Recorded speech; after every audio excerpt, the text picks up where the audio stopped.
কিন্তু চার্জে থাকা অবস্থায় হঠাৎ করে বন্ধ হয়ে গেছে। তো অনেকের হাতেই আছে যারা কিন্তু আইফোন ইউজ করার সময় বন্ধ হয়ে যায়, এবং আরেকটা প্রবণতা রয়েছে বন্ধ হয়ে যাওয়ার, সেটা হচ্ছে চার্জে দেওয়ার পর। তো এই ফোনটা যেমন চার্জে দেওয়ার পরে বন্ধ হয়ে গেছে, তো এরকম অনেকেই আছেন যারা আইফোন ইউজ করার ক্ষেত্রে বিভিন্ন ধরনের সমস্যার সম্মুখীন হন। আপনারা চাইলে আমাদের কাছে নিয়ে আসতে পারেন। আপনারা আমাদের কাছে সবচেয়ে বড় ফ্যাসিলিটিস যেটা পাবেন সেটা হচ্ছে আপনি আমাদের থেকে মোবাইলটা রিপেয়ার করে নেওয়ার পর মাদারবোর্ড রিলেটেড যে সমস্যাগুলি আছে এগুলি ঠিক করে নিয়ে যাওয়ার পর 6 মাসের ওয়ারেন্টি গ্যারান্টি পাবেন। আপনি 6 মাসের ভিতরে যদি কোনো ধরনের সমস্যা আপনি ফেস করেন সেই ক্ষেত্রে আমাদের থেকে আবার ফ্রিতে আপনি রিপেয়ার করে নিতে পারবেন।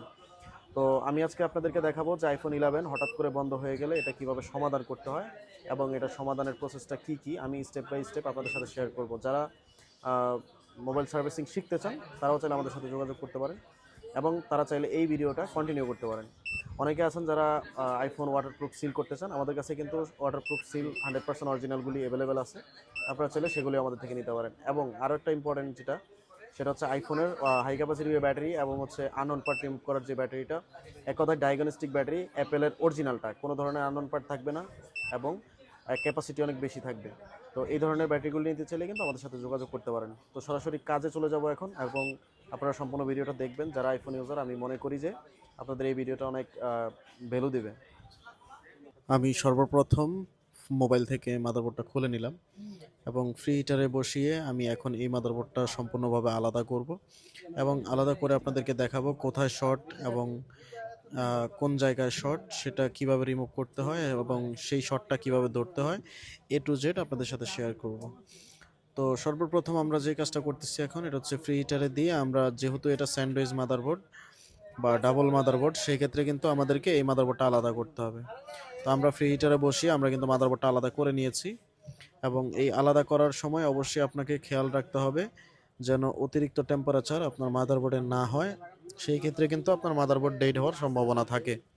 তার কারণে আমরা সবসময় খুবই গুরুত্বের সাথে আপনাদের ফোনগুলি রিপেয়ার করে থাকি, যাতে কোনোভাবে আমাদের হাতে যেন বন্ধ না হয়ে যায়।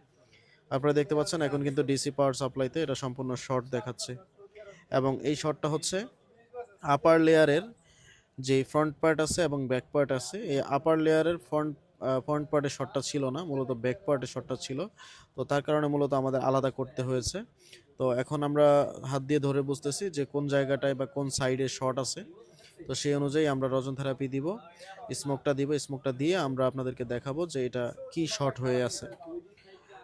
আইফোনের বিভিন্ন জায়গায় শর্ট হতে পারে, ফার্স্ট লেয়ারে, সেকেন্ড লেয়ারে, এবং বিভিন্ন স্তর আছে, লাইন আছে, এক একটা লাইনে এক এক রকম ধরনের শর্ট হয়।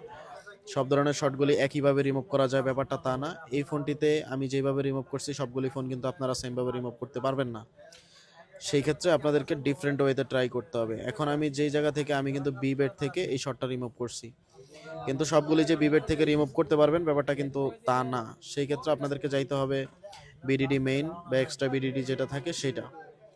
তো আপনাদেরকে দেখানো ট্রাই করতেছি যে কোনটা শর্ট আছে। আপনারা দেখবেন এখন যে সিপিউর পাশে একটা ক্যাপাসিটর আছে, সেই ক্যাপাসিটরটা মূলত শর্ট, এবং এই শর্টটা আমি চাইলে কিন্তু ডাবল লেয়ার যেই মাদারবোর্ডটা, এটা কিন্তু আলাদা করা ছাড়া ঠিক করতে পারতাম না। সেই কারণে মূলত আমরা এটা সম্পূর্ণভাবে মাদারবোর্ডটা আলাদা করলাম, এবং শর্টটা দেখলাম কোথায় শর্ট এবং কি শর্ট, সেই অনুযায়ী এখন কিন্তু আমরা এটা ক্যাপাসিটরটা রিমুভ করে দিব এবং সম্পূর্ণভাবে রানিং হয়ে যাবে।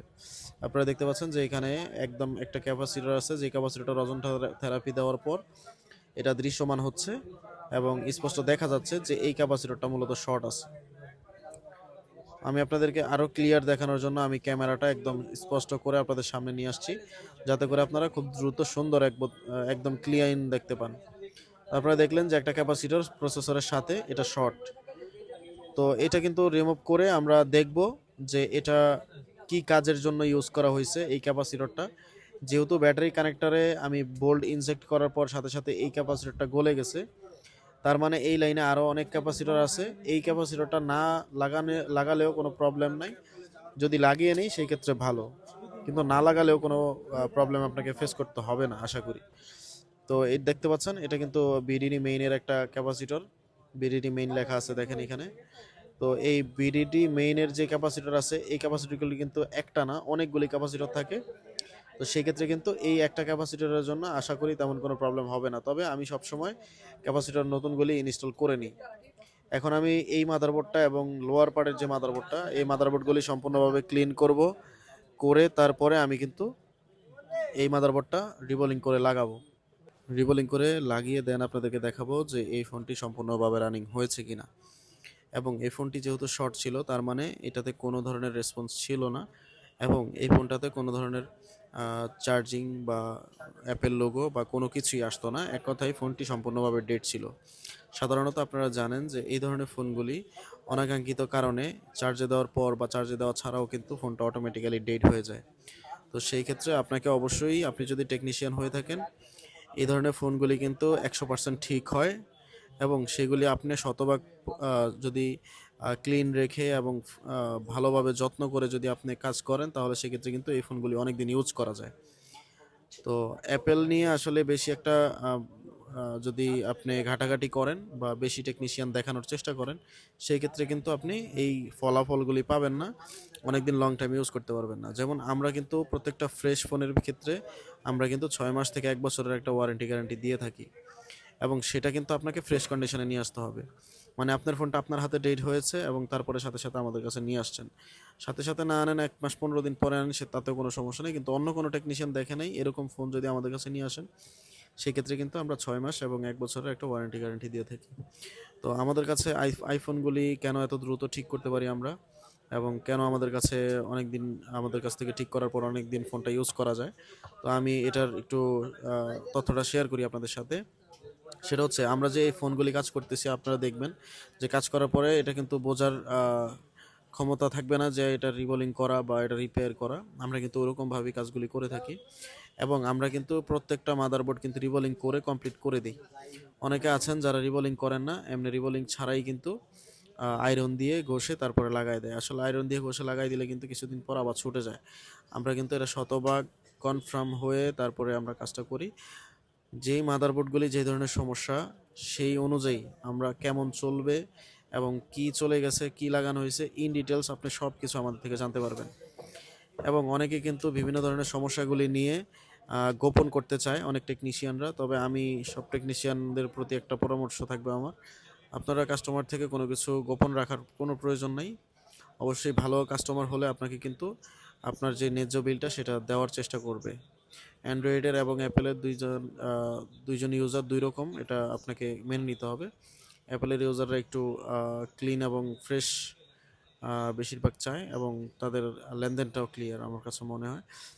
আর অ্যাপেলের ক্ষেত্রে আপনি যদি কাজ করতে যান, সেই ক্ষেত্রে আপনাকে সর্বপ্রথম মাথায় রাখতে হবে, আপনাকে কাজে অনেক বেশি স্থির হইতে হবে, বেশি তাড়াহুড়ো করা যাবে না, ধীরে সুস্থে আপনাকে কাজ করতে হবে, এবং প্রত্যেকটা কাজ শতভাগ রেডি করতে হবে। আপনি একটা সমস্যা ঠিক করছেন আর একটা ছোট সমস্যা রয়ে গেছে, এই ধরনের সমস্যাগুলি থাকলে কিন্তু কাস্টমার কিন্তু মানে না। তো সেই ক্ষেত্রে কিন্তু আপনাকে সম্পূর্ণভাবে রেডি করতে হলে সব কাজগুলি আপনাকে পারফেক্ট করতে হবে, কোনো ধরনের খুদ রাখা যাবে না। এবং আমরা কিন্তু এখন রিবোলিং করলাম, রিবোলিং করে আমরা কিন্তু যে পেস্ট পিপিডি দিছি, এটা কিন্তু আমরা হিট দিয়ে আমরা কিন্তু বল টু বল আমরা করে নিচ্ছি হিট দিয়ে।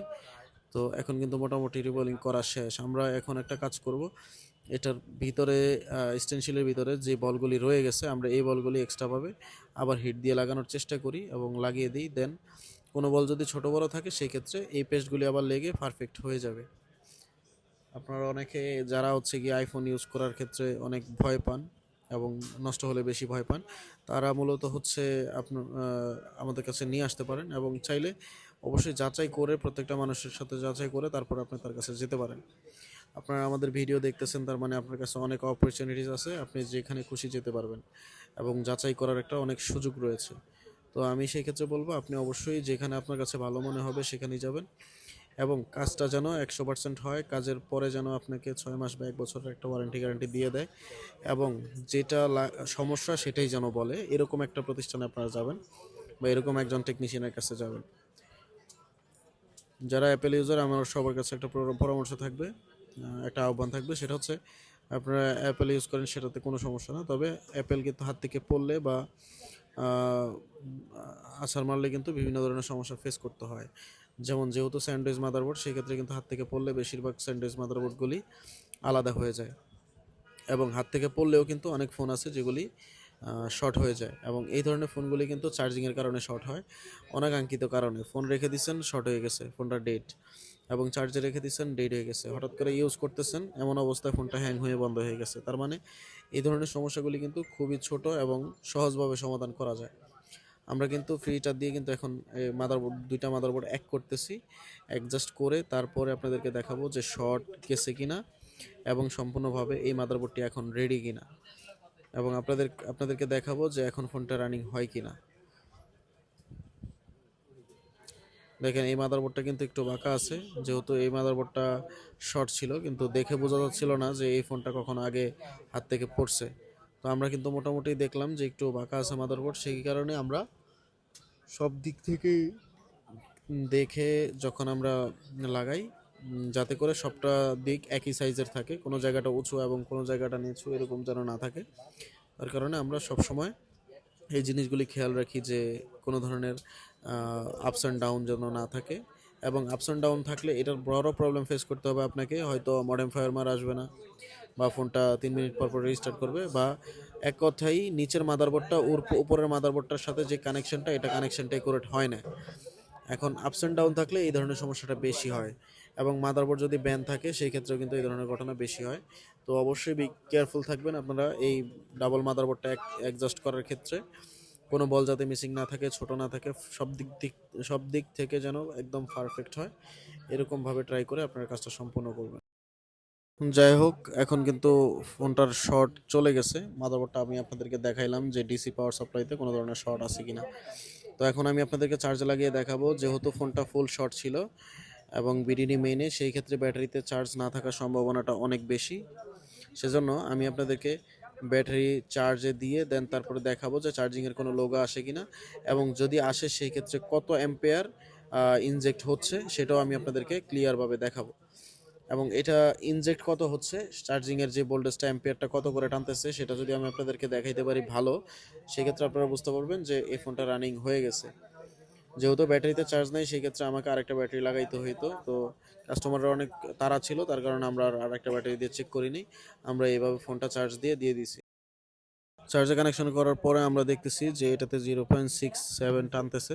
তো তার মানে ফোনটা রানিং হয়েছে, এবং দেখতে পাচ্ছেন 1.9 টানতেছে। তো 1.9 টানার মূল কারণ হচ্ছে ব্যাটারিতে ফাস্ট চার্জ নিচ্ছে। তো অনেকে আছেন যারা আইফোনের কাজ করার পরে কিন্তু ফাস্ট চার্জ নেয় না। তো সেই ক্ষেত্রে কিন্তু আমাদের কাছ থেকে ঠিক করালে কিন্তু আপনারা এই জিনিসটা, এই ধরনের প্রবলেম আপনাকে ফেস করতে হবে না। সবাই ভালো থাকবেন, আল্লাহ হাফেজ, আসসালামু আলাইকুম।